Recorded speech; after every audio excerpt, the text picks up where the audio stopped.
Welcome back, Kickback Crew. Today we have the one and only Eli Roth right here. Yeah, let's clap it up. How you doing? Yeah. Producer, director, and actor, and he just made probably like one of my favorite slasher films of this modern era, Thanksgiving. And it was amazing, bro. We saw it yesterday. Oh, you saw it? Yeah, we saw it yesterday. Yeah. Bro, we drove 2 hours to go watch it, bro. Dude, that's so cool. Were you at the screenings at the Arrow? Yeah, that was totally that worth was it. one of the best screenings I've ever Yeah, been to. bro. It was such a great atmosphere. What was your emotions like? What was your thoughts when you were watching with all these people that were like clapping and just being so hype about it? Dude, it's crazy. Making a movie, it's like a faith-based system. You just have to hope to God it works. It's like you have something in your head, and in this case, it was me and my best friend Jeff have been talking about this since we're 12, and now it's out there in the world, and everyone else is experiencing it, and you're just like, I hope it works. I don't know for sure. I think it's going to work because I'm enjoying it and I love these movies.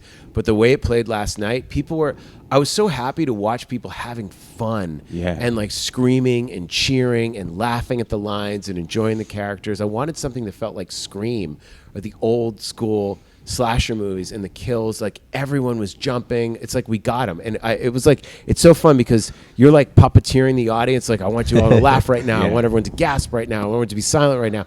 And it really just worked, and everybody had a big smile on their face at the end. Out of all the holidays, why you chose Thanksgiving? It's like a family-friendly, holiday. Why not Mother's Day or Well, it's perfect. Easter? Well, Mother's Day was already done. I mean, I grew up in Massachusetts, so all you learn about are the Pilgrims and Plymouth Rock. And in school, there's plays, and there's pilgrim recreation villages. And me and Jeff were like, yeah, what if someone fell in the butter churner and they got their heads cut off? Or what if you roasted someone in an oven? And oh man, imagine if there was a turkey in the parade and they got their head chopped off and they ran around like a turkey with their head chopped off. So as a kid, it was like a joke because every holiday got taken for a horror movie. It was Black Christmas, Halloween, My Bloody Valentine, April Fool's Day, Mother's Day, Silent Night, Deadly Night, Krampus. So it killed me as a kid that when Halloween was over, for the rest of the year, it was family movies. We were done until horror started up again in January, February. And everyone says, well, you got to give it a break. I was like, no. Why not? It was like a desert with no horror movies. I thought, why not have a great slasher movie? Look, Christmas has bled over into Thanksgiving, with the Black Friday sales starting. And that's what the movie's about. So why not bleed it the other way? Why not have Halloween on Thanksgiving and celebrate? I don't want to wait for January. I want a slasher movie in November. So it was just sitting for years. We kept saying, when are they going to do it? When are they going to do it? And we're like, I guess it's up to us. We got to do it. Yeah. You're like Thanos on you said, if they let me do it myself. So you guys took in charge. Huh? You stand on business. That's what you did. Yeah, we did. We're just if no one else is going to do this, we're going to do it. And we love these movies so much. And I have such high standards for horror movies. I've seen every movie, and it's if I'm going to put my name in the ring, it's got to be one of the greats, the way Tarantino does it. It's got to be one of the best slasher films of all time. I love all your horror movies. We've seen all of them. Hostel, awesome, cool. And when we saw Eli Roth on the name of Thanksgiving, we're like, oh, it's about to be a banger. We already know. That's great, and it delivered. You think? Yeah, definitely. We got to make the drive to go watch it. We have to. Yeah. The main thing that I like yesterday, because we're on the same row as you on the movie theater. Oh, nice. And I was turning and looking at you, and you were laughing, and then you're like, oh my god, the way that everyone's reacting to it, I love it. And I just seen, I was like, oh, that was a cool thing to see, him just looking at you, and I was like, you're looking at the movie, laughing, you know it's about to come. You're like, oh. I was like, it was just so awesome. Oh, that's so cool you were there. I mean, here's the thing. That's the beauty of seeing a movie in a theater. It's that's one night we'll never forget, and we'll always have that experience. And you were there in that row, and you saw my face, and I saw your reactions, and we had that experience. And with a scary movie, with a scare, it only works once. Yeah. It's fun the second time, but it's coming. That you'll never be scared like you are the first time you see it. So that's when it's strongest and most potent. So that's why it's so essential to go see it in a theater with a group of friends, because you're getting one of the most classic nights of your life. Yeah. I'm delivering you a great memory that'll take you your whole life. We will never forget that screening, and it will never be recreated. It's that moment in time with that group of people. And that's what you try to do when you're directing a movie, is give people one of the greatest nights of their life, just a great experience, I know we can't really spoil it, but I wanted to ask about the kills. There were gruesome, gory. Great. They had us on our on the edge of the seats. Yeah. I had to Every cover my second. eyes on Yeah. some of them. I was like, oh my It was- god. Oh, you did. By the way, so that's the highest compliment you can give a movie. Is Yeah. it was so good I couldn't watch it. Yeah. If you're seeing this, then I know I've We done had my to job. turn. We had to cover them. We were like, whoa. I was But- hiding under my sweater. Oh, good. I It's love about to that. happen. She's about to die. I love I that. honestly needed to use the restroom. I was like, low key, I can hold it till the end of the movie. I Oh, want to that's see great. what else is coming. That's What- good. Without being too specific, can you give us like a hint? Which one was your favorite? You know, it's like trying to choose your favorite.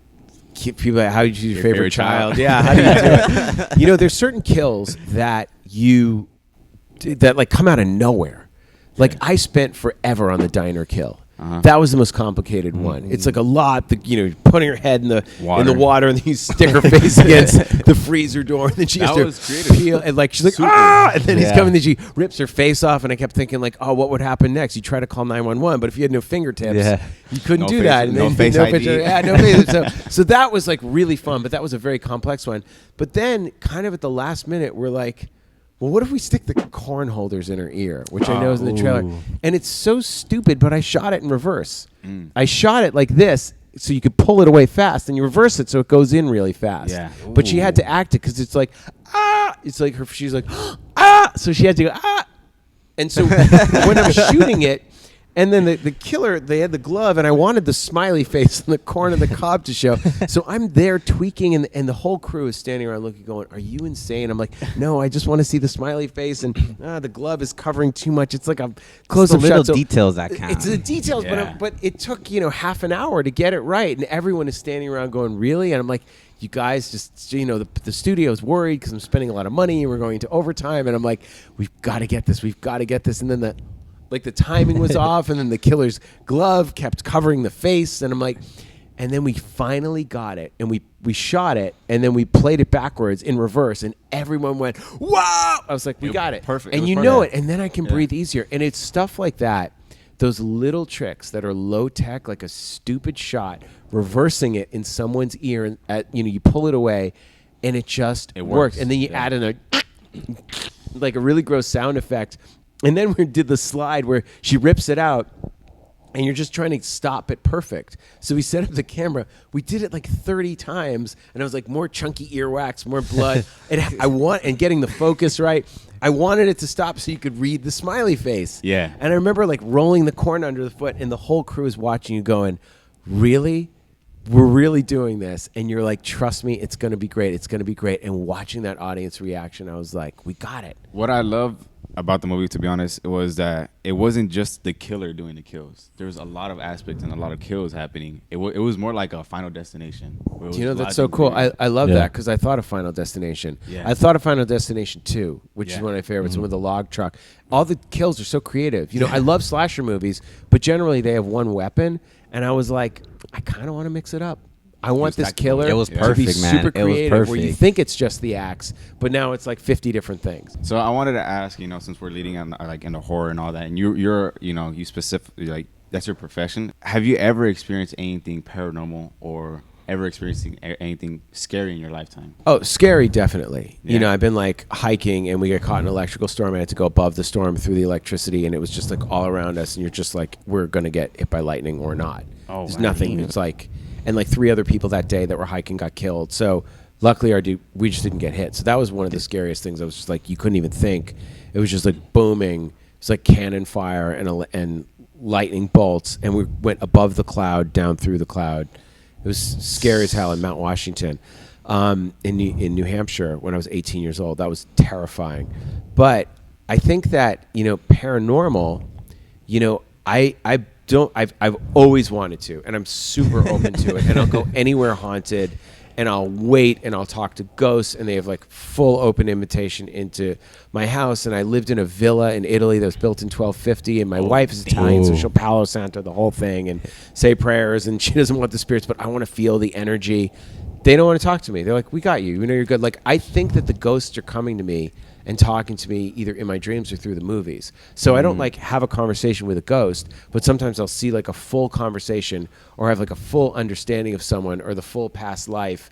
And I'm like, oh no, that's them talking through me, and it's coming out in the form of the movies. So I believe it's sort of not necessarily in a way that I understand. But I do believe there's like a collective consciousness, and I'm absolutely tuned into some sort of frequency of tragedy, and that when I'm telling the story, there's someone from the past that's speaking through me in a way. Because when I'm writing, I don't think, oh, what would happen? What would happen? It's just like, it's like I've tuned into a radio frequency or hit a channel, and I'm watching the movie totally clearly. And I don't understand where that comes from. Yeah. I just have to be open to it. So when you're in that, they call it that flow state, when you guys Yeah. are getting creative and suddenly it's like a fully formed idea. Yeah. I don't know where it comes from. I just like know not to judge it, and I just let Just it go out. with it. Go with just the flow. respect it. Yeah. You would be a great guest on our show. We have a scary shit. Like, we do scary shit, and what our thing is, we do podcasts in the middle of nowhere or in a haunted place. No, that's cool. Would you be down? I love, yeah, for sure. Hey, we're gonna have to get your number after. Yeah, I'll definitely do it. That sounds cool. All right, well, we have to wrap it up. They're telling us we have to wrap it up. We would love to talk to you more, man. Like, we're We will. big fans, and